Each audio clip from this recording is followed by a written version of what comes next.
ଚାଲନ୍ତୁ ଆଜି ଶୁଣିବା ଅଧର୍ମ ବିତ୍ତର ପରବର୍ତ୍ତୀ ଭାଗ। ପୂର୍ବରୁ ଆପଣ ଶୁଣିଥିଲେ ଯୁଧିଷ୍ଠିର ସାହୁ ଆଉ କୁବେର ସାହୁ ତାଙ୍କର ପୁଅ ଓ ଝିଅମାନଙ୍କ ଭିତରେ ବିବାହ ପ୍ରସଙ୍ଗ ଠିକ୍ କଲେ। ଚାଲନ୍ତୁ ଆଜି ଶୁଣିବା ଆଗକୁ କ'ଣ ହେଉଛି। ବିବାହ ପ୍ରସଙ୍ଗ ଛିଡ଼ିବା ବାସି ଦିନ ସନ୍ଧ୍ୟାବେଳେ ଦୁଇ ସମ୍ବନ୍ଧୀ ଦେବତାଙ୍କ ନାଟମନ୍ଦିରରେ ବସିଛନ୍ତି।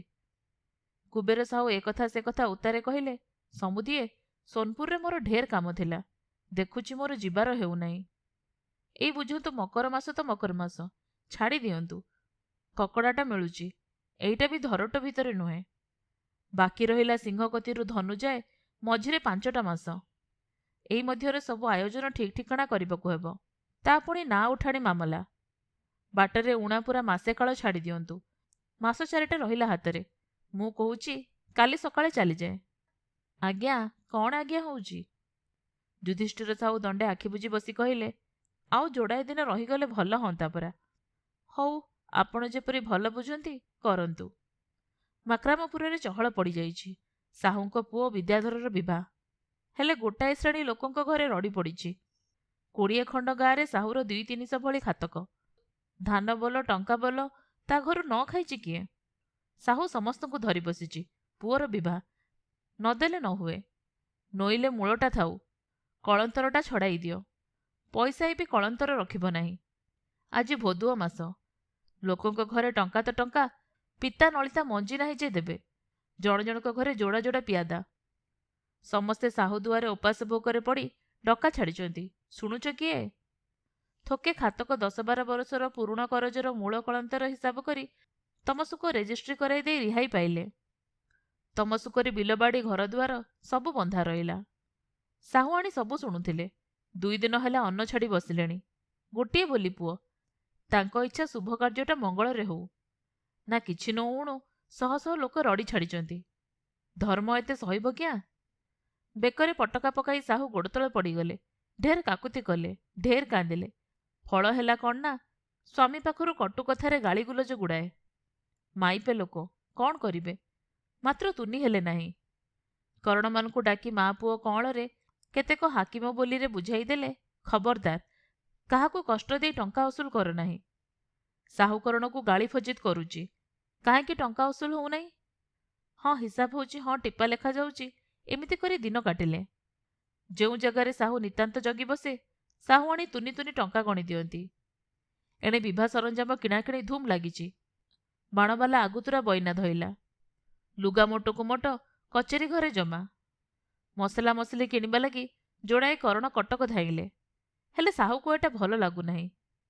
ତାହାର ଇଚ୍ଛା ପୁଅ ବିବାହ ବାହାନାରେ ଖାତକାଙ୍କ ପାଖରୁ ଟଙ୍କା ରୁଣ୍ଡାଇ ନେବ। ସାହୁଆଣୀଙ୍କ ବାପା ଜଣେ ଧନବନ୍ତ ଲୋକ ଥିଲା। ସେ ନିର୍ବଂଶ। ତାହାର ସବୁ ସମ୍ପତ୍ତି ସାହୁଆଣୀ ପାଇଛନ୍ତି। ସାହୁଆଣୀଙ୍କର ଇଚ୍ଛା ନର୍ବଂଶିଆ ଧନ ଘରେ ରଖିବେ ନାହିଁ, ଦାନ ପୁଣ୍ୟରେ ଖର୍ଚ୍ଚ କରିବେ। ତାଙ୍କ ଦାନ ଦିଆ ନିଆ ପୁଅ ବି ଜାଣେ ନାହିଁ। ସାହୁଆଣୀଙ୍କର ଇଚ୍ଛା ପୁଅର ମଙ୍ଗଳକୃତ୍ୟ ଖୁବ୍ ଆଡ଼ମ୍ବରରେ ହଉ। ସମସ୍ତେ ଖାଇ ପିଇ ଆନନ୍ଦ ଉତ୍ସବ କରନ୍ତୁ। ବାକ୍ସ ଏକାବେଳକେ ଉଦୁଆ। ସାହୁ ଏକଥା ସବୁ ଜାଣେ। ପୁଅ ବିବାହକୁ ପଇସାଟିଏ ବି ଛାଡ଼ୁନାହିଁ। ପୁଣି ବଳକା ଖର୍ଚ୍ଚ ଦେଖି ଭାରି ଦିଗଦାର। 15 ଖଣ୍ଡ ସରିକି ଚକଚକିଆ ନା, ଗୁଡ଼ାଏ କାଠୁଆ ସଜ ହେଲା। ପୁରୋହିତ ବ୍ରହ୍ମା ଜ୍ୟୋତିଷ କରଣ ଟାଣୁଆ ଟାଣୁଆ କେତେଜଣ ଦେଶ ଲୋକ, ଭଣ୍ଡାରୀ ଗୌଡ଼ 60-70 ଜଣ ସରିକି ଲୋକେ ବରଗହଣରେ ଯିବେ। ନଈରେ ଉଛୁଣିକା ପାଣି ଛିଞ୍ଚଟ। ହରିଣୀ ଖୋଳିବା କାଠୁଆ ହତା ଯନ୍ତ୍ର ଧରି 20-25 ମୂଲିଆ ବି ସାଙ୍ଗରେ ଯାଉଛନ୍ତି। ଉଠାଣି ଯିବାକୁ 24-25 ଦିନରୁ ଉଣା ଲାଗିବ ନାହିଁ। ହେଲେ ସାହୁଆଣୀ 1.5 ମାସର ରୋଷେଇ ସରଞ୍ଜାମ ଜଳଖିଆ ସରଞ୍ଜାମ ଦେଲେ। ଖଞ୍ଜ ଅଖଞ୍ଜ ଅଛି, କେଜାଣି ବାଟରେ ମଠ ହୋଇଯିବ। ସାହୁଆଣୀ ଯେପରି ଦାନିଶିଳା ଦୟାବତୀ, ସେହିପରି ସବୁ କାମକୁ ଆଗ। କାଉ କା କତିରୁ ଅଧରାତି ଯାଏ ଚରଖି ପରି ଘୁରୁଥିବେ। ଟିକେ ହେଲେ ହାଲିଆ ହୋଇ ପଡ଼ିବାକୁ ନାହିଁ। ଘର ଖନ୍ଦାରେ 2 ଓଳି 100 ଖଣ୍ଡ ଯାଏ ପତ୍ର ପଡ଼େ। ହାଡ଼ିଆଣି ପାଲୁଣିଗୁଡ଼ା ପାଛିଆ ଗୋଟେଇ ଗୋଟେଇ ଧରି ବାଡ଼ି ଦୁଆର ପଟରେ ବସିଥାନ୍ତି। ସାହୁଆଣୀ ସମସ୍ତଙ୍କ କଥା ବୁଝନ୍ତି। ସମସ୍ତଙ୍କୁ ଦେଇଥୋଇ ଆପେ ଖାଆନ୍ତି। ସାହୁଆଣୀ କଥା ବୁଝିବାକୁ କେହି ନାହିଁ। ମାତ୍ର ପୁଅ ବିଦ୍ୟାଧର ମା ଖାଇଲା କି ନ ଖାଇଲା ବୁଝେ। ବାଧିକା ପଡ଼ିଲେ ପାଖରେ ବସି ଗୋଡ଼ ହାତରେ ହାତ ବୁଲାଏ। ଆଜି ପୁଷ 15 ଦିନ। ବରଯାତ୍ରା ପାଇଁ ଠିକ୍ ହୋଇଛି। ନଈକୂଳରେ ଅଧକୋଶ ଯାଏ ନାଆ କାଠୁଆ ଧାଡ଼ିକି ଧାଡ଼ି ଖଟା। ନାଉରିଆମାନେ ଆହୁଲା, କାତ, ନାଟଣା, ଦଉଡ଼ି, ହରିଣଖୋଳା ହାତଯନ୍ତ୍ର ଧରି ହାଜର। କୋଡ଼ିଏ ଖଣ୍ଡ ସରିକି ଗାଁରୁ ପିଲାପିଲି ଧରି ମାଇକିନିଆ ମରଦ ନଈ ଦୁଇ କୂଳରେ କାତର ଦେଇ ଛିଡ଼ା ହୋଇଛନ୍ତି। କିଛି ଦୂର ନଈବାଲିରେ ଢୋ ଢୋ କରି ଗଛବାଣ ଫୁଟିଲା। ସଙ୍ଗେ ସଙ୍ଗେ ଶଙ୍ଖହୁଳୁହୁଳି ଉଛୁଳି ପଡ଼ିଲା। ସମସ୍ତେ ବିଦ୍ୟାଧରକୁ ସୁଖ ପାଆନ୍ତି, ମନ ମଧ୍ୟରେ ତାର ମଙ୍ଗଳ କାମନା କଲେ। ବରଯାତ୍ରା ଆଗରୁ ଘର ଅଗଣା ଭିତରେ ପିଣ୍ଡି ଉପରୁ ନନ୍ଦୀମୁଖୀ ଶ୍ରାଦ୍ଧ ପଡ଼ିଲା।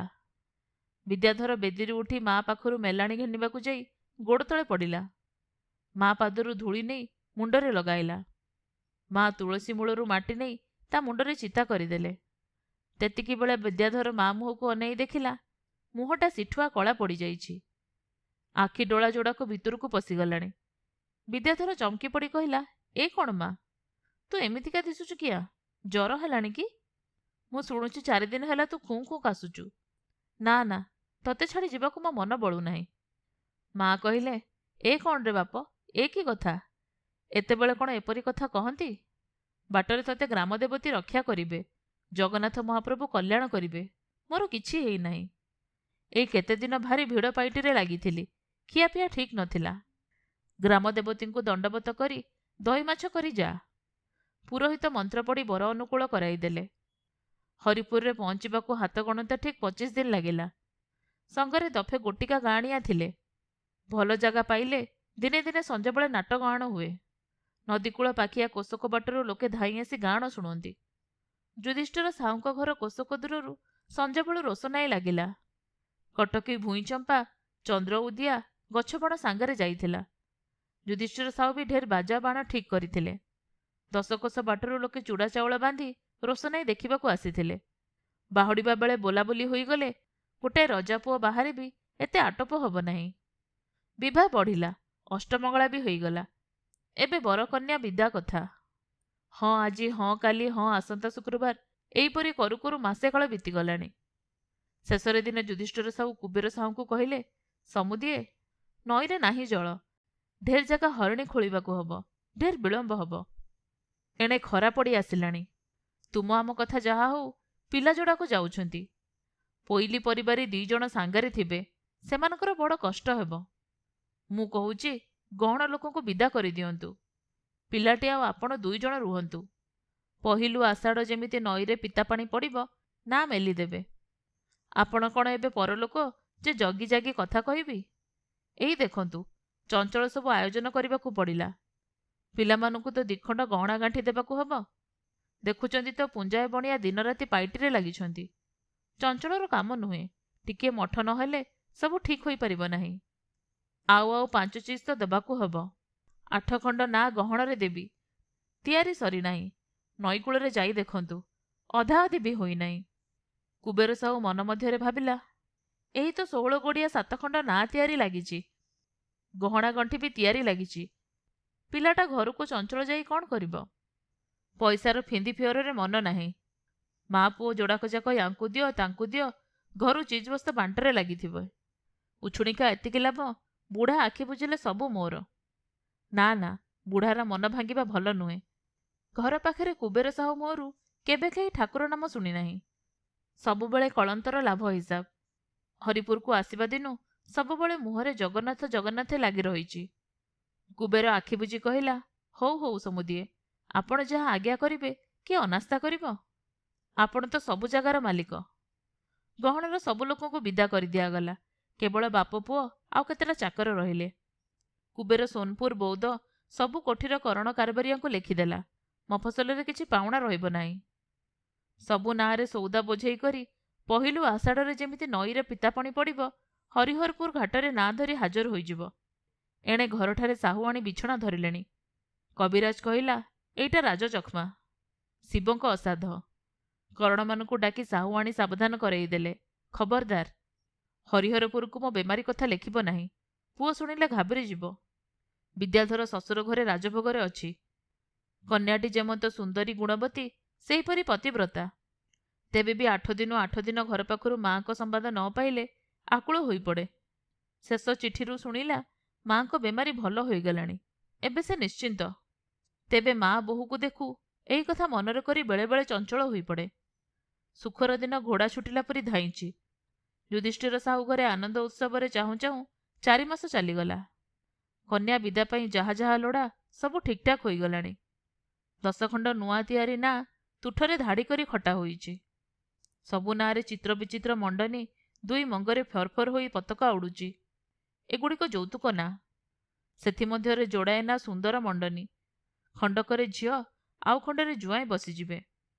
ଆଷାଢ଼ ମାସ ଯେମିତି ପଶିଛି, ନାଁ ସବୁ ବୋଝେଇ ଲାଗିଲା। ବାସନପେଡ଼ି, ଲୁଗାପେଡ଼ି, ଶିଳ, ଶିଳପୁଆ ଯାଏ ଘରକରଣା ଜିନିଷ 2 ବର୍ଷ ଚଳିବା ମାଫିକ ଦାନ୍ତକାଠି ଖଣ୍ଡକ ସୁଦ୍ଧା 6 ଖଣ୍ଡ ନାଁରେ ବୋଝେଇ ହେଉଛି। ଯୁଧିଷ୍ଠିର ସାହୁର ତାଗିଦ, ଖବରଦାର, ବୁଝିସୁଝି ଦିଅ। ଝିଅ 2 ବର୍ଷ ଯାଏ ଶ୍ୱଶୁର ଘରେ ପାଣି ମନ୍ଦାକ ଛାଡ଼ି ଯେମନ୍ତ ଆଉ କିଛି ଛୁଇଁବ ନାହିଁ।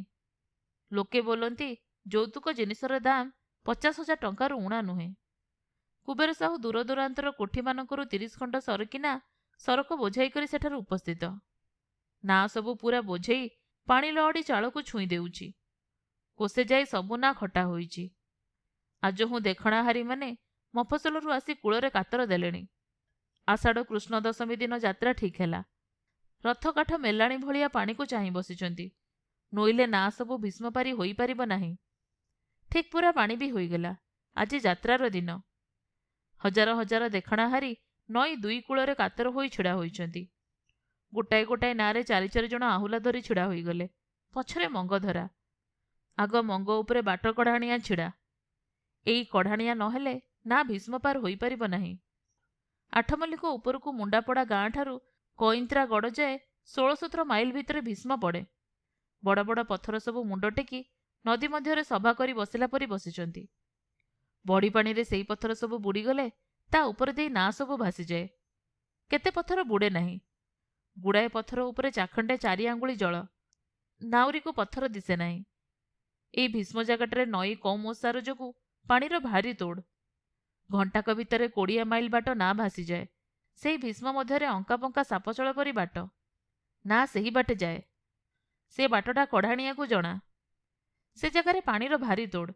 ପଥରରେ ବାଜି ଏପରି ଶବ୍ଦ କରେ ଯେ କଢ଼ାଣିଆ କଥା ପଛ ମଙ୍ଗଧରାକୁ ଶୁଭେ ନାହିଁ। କଢ଼ାଣିଆ 2 ହାତରେ ବାଟ ଠାରି ଦେଉଥାଏ। ଭୀଷ୍ମ ପାର କରିଦେଇ ବାଟକଢ଼ା କଇନ୍ତ୍ରାଗଡ଼ଠାରେ ନାଁରୁ ଓହ୍ଲେଇ ପଡ଼େ। ତା କାମ ଛିଡ଼ିଲା। 3 ଦିନ ହେଲା ଶ୍ରବଣା ପଶିଥିଲା। ଭାରି ପାଣି, ଭାରି ଝଡ଼। କାଲି ସଞ୍ଜରୁ ପାଣି ଛାଡ଼ିଛି। ସକାଳେ ଆକାଶ ନିର୍ମଳ।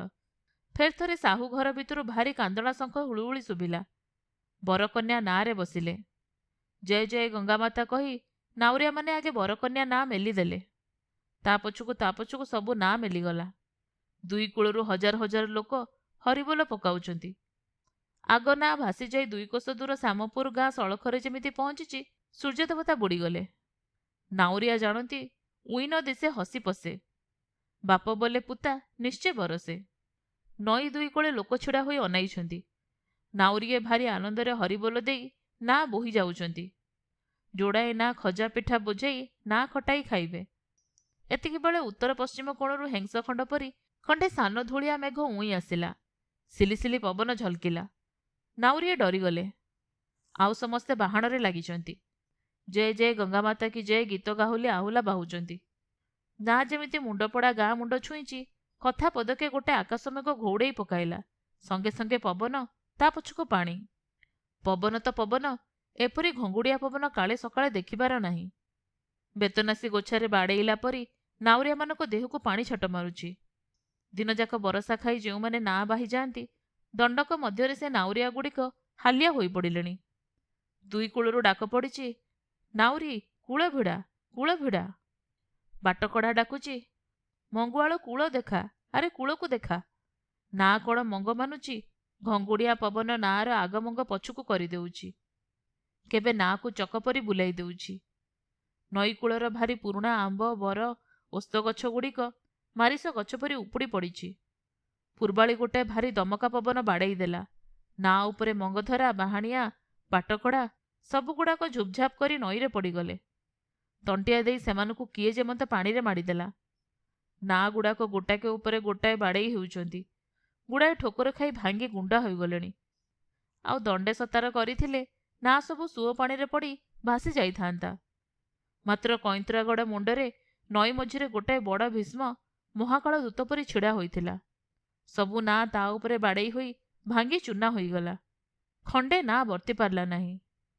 ମନୁଷ୍ୟ ବା ବୋଝେଇ ଜିନିଷ କାହାରି ଚିହ୍ନବର୍ଣ୍ଣ ନାହିଁ। ଗୁଡ଼ାଏ ପଟା ଭାସି ଭାସି ଯାଉଛି। ଆଜକୁ ଠିକ୍ ହାତ ଗଣନ୍ତା ହେଲା ବରଷେ। ଯୋଗ ଦେଖ, ଆଜି ବି ମିଥୁନ କୃଷ୍ଣ ଦଶମୀ। ମହାନଦୀ ଦୁଇ କୂଳ ଖାଉଛି ଉଛୁଡ଼ି ପଡ଼ିଲା ଭଳି। ଲଙ୍ଗଳ କଣ୍ଟା ଗାଁ ତଳ କୂଳ ଉପରେ ଯୋଡ଼ାଏ କୁସୁମ ଗଛରେ ଯୋଡ଼ାଏ ଲମ୍ବ ଲମ୍ବ ଦଉଡ଼ିରେ ଯୋଡ଼ାଏ ଝାଡ଼ୁଆ ନାଁ ଆଗ ମଙ୍ଗ ଖଟା ହୋଇଛି। ଟାଣ ସୁଅରେ ନାଁ ପଛମଙ୍ଗ ଅଳ୍ପ ଅଳ୍ପ ବିଞ୍ଚି ହେଉଛି।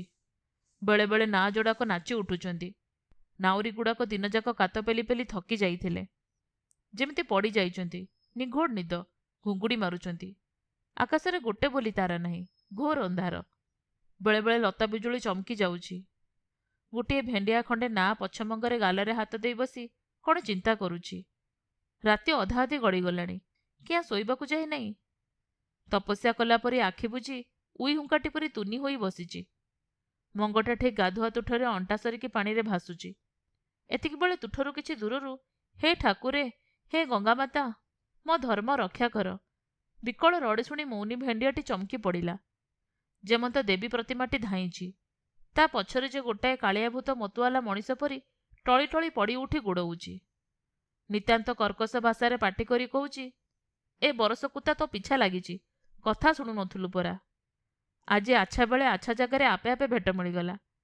ଡାକିଲୁ ମୋ ମାଆକୁ, ତୋ ବୋପା ଆସି ରଖୁ।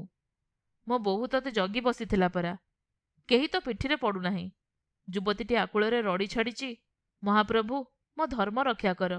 ମା ଗଙ୍ଗା, ମୋତେ କୋଳକୁ ନିଅ। ମୋ ସ୍ୱାମୀ, ମୋ ମୁଣ୍ଡର ମଣି, ମୋ ପ୍ରାଣର ଦେବତାକୁ କୋଳକୁ ନେଇଛ, ମୋତେ ନିଅ। ନା ମଙ୍ଗ ପାଖକୁ ଘଟଣା ଜାଗା 5-6 ହାତ ଛଡ଼ା। ଯୁବତୀ ଆଉ ଆଗନ୍ତୁକ ଭିଡ଼ାଭିଡ଼ି ଲାଗିଛନ୍ତି। ମଙ୍ଗ ଉପର ଲୋକ ଯୁବତୀର ସ୍ୱର ଶୁଣି ଚମକି ପଡ଼ିଲା। ତେତିକିବେଳେ ବିଜୁଳିଟାଏ ଚମକିଗଲା। ଯୁବକ ଆଖିକୁ ଝକଝକ ପଦ୍ମାବତୀ ରୂପ ପରି ଦିଶିଗଲା। ଆଉ ସମ୍ଭାଳି ପାରିଲା ନାହିଁ। ଆଗରେ ଗୋଟାଏ କାଠୁଆ ଆହୁଲା ପଡ଼ିଥିଲା। ତାକୁ ଧରି ମଙ୍ଗଠାରୁ 7-8 ଦୂରକୁ ହୁଙ୍କାର ଦେଇ ଯେମିତି ଡେଇଁ ପଡ଼ିଛି। ସେହି ଉଦଣ୍ଡ ରାକ୍ଷସଟା ମୁଣ୍ଡରେ ଟାଣ ଏକ ପ୍ରହାର। ଲୋକଟା ବାପରେ କହି ନଈ ଭିତର 7-8 ଦୂରକୁ ଛିଟକି ପଡ଼ିଲା। ପାଣିଟା ଟପ୍ କରି ଯାହା ଶୁଭିଛି ତେତିକି। ଯୁବକ ଆଉ ପାହାରେ ବାଡ଼େଇବାକୁ ଆହୁଲା ଉଞ୍ଚାଇଲା। ମଣିଷର ଚିହ୍ନ ନାହିଁ। ଯୁବତୀ ବିଜୁଳି ଆଲୁଅରେ ଏତିକି ମାତ୍ର ଦେଖିଲା, ଯେମନ୍ତ ଆକାଶରୁ ଗୋଟେ ଦେବତା ଖସିପଡ଼ି ପାଷାଣ୍ଡ ହାତରୁ ତାକୁ ରକ୍ଷା କଲେ। ଆକୁଳରେ ମୋ ପ୍ରଭୁ ଦେବତା ଏତିକି କହି ଯୁବକକୁ କୁଣ୍ଢାଇ ପକାଇଲା। ଆଉ ତାର ଜ୍ଞାନ ନାହିଁ। ଯୁବକ ବଡ଼ କଷ୍ଟରେ ଯୁବତୀଟିକୁ ନାଁ ମଙ୍ଗ ଉପରକୁ ଟେକି ନେଇ ନାଉରିଆମାନଙ୍କୁ ଉଠାଇଲା। ନାଁ ଚାଳ ଟେକି ଦେଇ ଅତି କଷ୍ଟରେ ଯୁବତୀକୁ ନାଁ ଭିତରେ ଶୁଆଇଲା। ବିଦ୍ୟାଧର ଦେଖିଲା, ଯୁବତୀର ଚେତା ନାହିଁ। ମୁଣ୍ଡ ଲମ୍ବବାଳୁରୁ ଝରଝର କରି ପାଣି ବହି ପଡ଼ୁଛି। ଦେହ ଗୋଟାକ କାଦୁଅ ଲଟପଟ। ଲୁଗା ଚିପୁଡ଼ି ଦେଲେ ପାଣି ବୋହି ପଡ଼ିବ। ବିଦ୍ୟାଧର ବଡ଼ ହରବରରେ ପଡ଼ିଲା। ଭଲ କରି ଚିହ୍ନିଲାଣି ସତ, ତେବେ ବି ଡର ମାଡ଼ୁଛି। ପାଖରେ କେହି ନାହିଁ। ଯୁବତୀଟି କିପରି ଲୁଗା ପାଲଟିବ? ହଠାତ୍ ହାତରେ ନଜର ପଡ଼ିଲା ଆଙ୍ଗୁଳିରେ ମୁଦି। ଆପଣା ମୁଦି ବୋଲି ଚିହ୍ନିଲା। ଆଉ ସନ୍ଦେହ ନାହିଁ। ଲୁଗା କାହିଁ? ଆପେ ତ 2 ଛୁଟିଆ।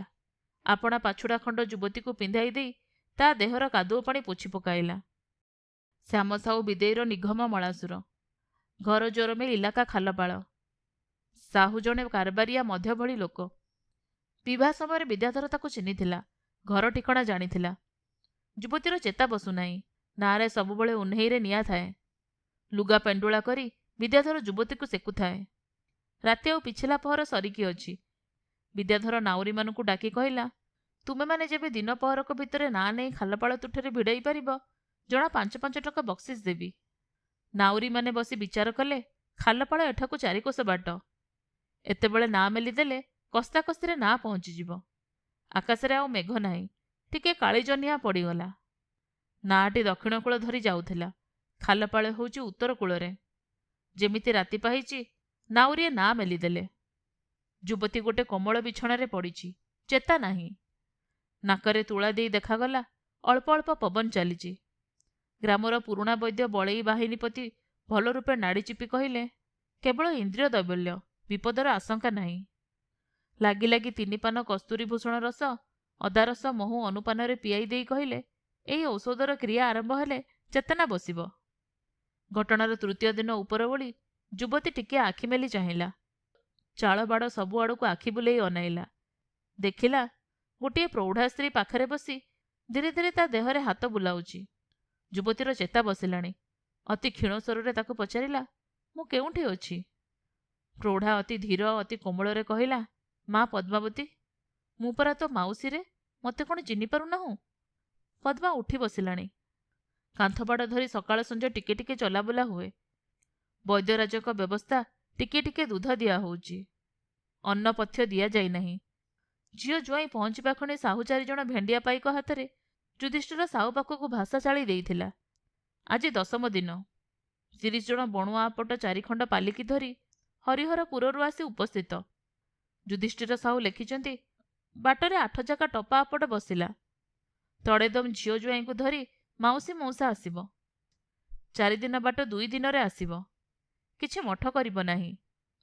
ମହା ଆନନ୍ଦରେ ଉତ୍ସବରେ ଯୁଧିଷ୍ଠିର ସାହୁ ଝିଅ ଜ୍ୱାଇଁଙ୍କୁ ଘରକୁ ନେଲେ। କେତେଦିନ ପର୍ଯ୍ୟନ୍ତ ମନ୍ଦିରରେ ହରିଲୁଟ୍, କୀର୍ତ୍ତନ, ବୈଷବ ଖନ୍ଦା, ପ୍ରସାଦ ସେବା ଚାଲିଲା। ଘୋର ଦୁର୍ଯୋଗ, ଘୋର ଦୁର୍ଦ୍ଦିନ ଉତ୍ତାରେ ତରୁଣାରୁଣ ଆଲୋକ ବଡ଼ ପ୍ରୀତିକର, ବଡ଼ ଆନନ୍ଦଦାୟକ ଜଣାଯାଏ। ବିଦ୍ୟାଧର ପଦ୍ମାବତୀ 2 ଜଣ 2 ରାତି ଚୌକା ଚୌକେଇ ପରି ଉଆସ ଭିତରେ ପଦ୍ମାବତୀ ଖଞ୍ଜାରେ ବସି ଆନନ୍ଦ ଉତ୍ସବରେ ଦିନ କାଟୁଥାନ୍ତି। ନା ଭଙ୍ଗାଠାରୁ ବରଷେ କାଳ କିଏ କିପରି ଥିଲା, ସେଇ ଦୁଃଖ କାହାଣୀ କେହି କାହାକୁ ପଚାରି ନାହିଁ। ଆଜି କଥା କଥା କି ସେଇ କଥା ପଡ଼ିଗଲା। ବିଦ୍ୟାଧର କହିଲା, ନା ଯେମିତି ଭାଙ୍ଗିଗଲା, ମୁଁ ଖଣ୍ଡେ ପଟା ଉପରେ ପେଟେଇ ପଡ଼ି ଭାସୁଥାଏ। ତମେ କୁଆଡ଼େ ଗଲ ଅନାଇଲି। ତମେ ବି ଖଣ୍ଡେ ପଟା ଉପରେ ପଡ଼ି ଭାସୁଥିଲ। ଥରେ କେବଳ ଦେଖିଥିଲି। ପଛନ୍ତେ ଶୁଣିଲି, ତହିଁ ଆରଦିନ ସକାଳେ ନଦୀ ମଧ୍ୟରେ ଭାସି ଭାସି ଯାଉଥିଲି। ଖଣ୍ଡେ ନାଆର ନାଉରୀମାନେ ଦେଖି ମୋତେ ଉଠାଇ ନେଲେ। 4 ଦିନ ବାଦେ ମୋତେ ଚେତା ବସିଲା। ଅନାଇ ଦେଖିଲି, ଗୋଟାଏ ବଡ଼ ଘରେ ଶୋଇଛି। ପଛନ୍ତେ ଶୁଣିଲି, ସେଇଟା ଗୋବିନ୍ଦପୁର ଗାଁର ଗୋପାଳଜୀ ମଠ, କଟକଠାରୁ 2 କୋଶ ତଳକୁ। ବୁଢ଼ା ମହନ୍ତ ଲଳିତା ଦାସ ବାବାଜୀ ମୋତେ ବଞ୍ଚାଇବା ପାଇଁ ଖୁବ୍ ଯତ୍ନ କରୁଥାନ୍ତି। ମାସକେ ବାଦ ଚାଲି ବୁଲି ପାରିଲି। ତମ ବାପା ଯେଉଁ ସୁନା ଗବତାରଟା ଦେଇଥିଲେ, ଅଣ୍ଟାରେ ଥିଲା। ମହନ୍ତକୁ ଦେଲି। ବିକି ମୋ ପଛେ ଖରଚ କରିବାକୁ କହିଲି। ମହନ୍ତ ନାହିଁ ନାହିଁ କରି ନେଲେ। ମୋର ଟିକିଏ ବଳ ଆସିଥାଏ। ତୁମ କଥା ବାପାଙ୍କ କଥା ମନରେ ପଡ଼ିଲେ ପୁଣି 10-15 ଦିନ ପଡ଼ିଯାଏ। ଏହିପରି 8 ମାସ କାଳ ବିତିଗଲା। କଟକ ଜିଲ୍ଲାରେ ବାପାଙ୍କର ନାମ ଡାକ। ଲଳିତା ଦାସେ ବାପାଙ୍କ ନାମ ଶୁଣି ମୋର ଆହୁରି ଅଧିକ ଯତ୍ନ କଲେ। ଆମ ଘରଠାକୁ ଖବର ପଠାଇଲେ। ଲୋକେ ବାହୁଡ଼ି ମୋ ମାତାଙ୍କ ବିଯୋଗ କଥା କହିଲେ। ମୁଁ ଆହୁରି ବି ମାସେ ଯାଏ ବିଛଣାରେ ପଡ଼ି ରହିଲି। ତହିଁ ଉତାରୁ ସ୍ଥିର କଲି, ଘରକୁ ଯିବି ନାହିଁ। ସନ୍ନ୍ୟାସୀ ହୋଇ ତୀର୍ଥରେ ବୁଲିବି। ଦେହରେ ବଳ ହେବାରୁ ଚାଲି ଚାଲି ଘରକୁ ଗଲି। ଘରେ ଯାଇ ଯାହା ଦେଖିଲି, ଦଣ୍ଡେ ରହିବାକୁ ଇଚ୍ଛା ବଳିଲା ନାହିଁ। ପୁରୋହିତ ଦିବାକର ଦ୍ୱିବେଦୀ ଶାସନର ଆଉ ଯେଉଁମାନଙ୍କର ଜମି ବାପା ନିଲାମରେ ଧରି ନେଇଥିଲେ, ଡକାଇ ସମସ୍ତଙ୍କ ଜମି ଫେରେଇ ଦେଲି। ରେଜିଷ୍ଟ୍ରି ଅରେଜିଷ୍ଟ୍ରି ଗୁଜା ଯେତେ ଦଲିଲ ଥିଲା, ଆଉ ଧାନ କରଜ ପାଞ୍ଜି ସବୁ ପୋଡ଼ି ପକାଇ ଖାତକମାନଙ୍କୁ ଖବର ଦେଲି, ଆଉ ସେମାନଙ୍କୁ ଟଙ୍କା ଦେବାକୁ ହେବ ନାହିଁ। ଧାନ ଗୋରୁ ବାସନକୁସନ ଯାହା କିଛି ଥିଲା, ଦେଶ ଲୋକଙ୍କୁ ବାଣ୍ଟି ଦେଇ ଦିନେ ରାତିରେ କାହାକୁ କିଛି ନ କହି ଘରୁ ବାହାରି ଆସିଲି। ମନରେ କଲି, ଆଉ ତ ଗୁରୁଜନ କେହି ନାହିଁ।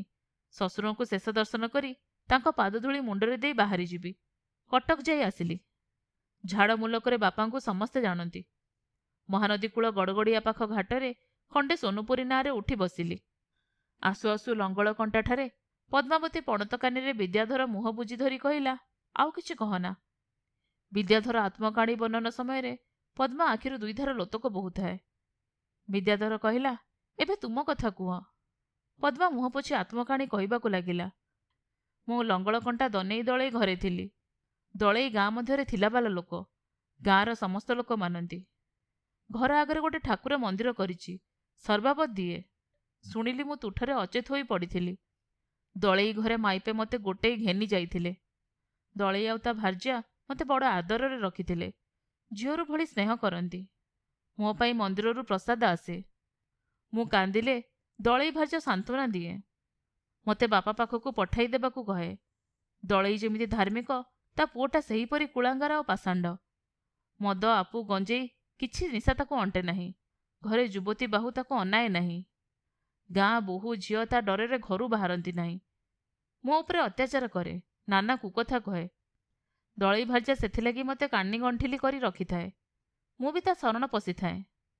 ତଥାପି ଟିକେ ବେଳ ପାଇଲେ ମୋତେ ନାନା କୁକଥା କହେ। ଆଉ ସହିପାରିଲି ନାହିଁ। ସେଦିନ ରାତିରେ ବୁଡ଼ି ମରିବା ପାଇଁ ଆସିଥିଲି। ଦୁଷ୍ଟଟା ବାଟରେ ଧରିଥିଲା, ତୁମେ ରକ୍ଷା କଲ। ତେତେବେଳେ ତୁମକୁ ଚିହ୍ନି ନଥିଲି। ମନରେ କଲି, ପ୍ରଭୁ ସ୍ୱର୍ଗରୁ ଓହ୍ଲେଇ ଆସି ମୋତେ କୋଳ କରିନେଲେ। ଯୁଧିଷ୍ଠିର ସାହୁ ବିଷୟ ଆଶୟ କିଛି ବୁଝେ ନାହିଁ। ଝିଅ ଜ୍ୱାଇଁଙ୍କୁ ସବୁ ସମ୍ପତ୍ତି ଦେଇ ଦିନରାତି ବସି ହରିନାମ ଜପୁଥାଏ। ଆପଣମାନେ ଶୁଣୁଥିଲେ ଫକୀରମୋହନ ସେନାପତିଙ୍କ ଲିଖିତ ଗୋଟେ କାହାଣୀ ଅଧର୍ମବିତ୍ତ।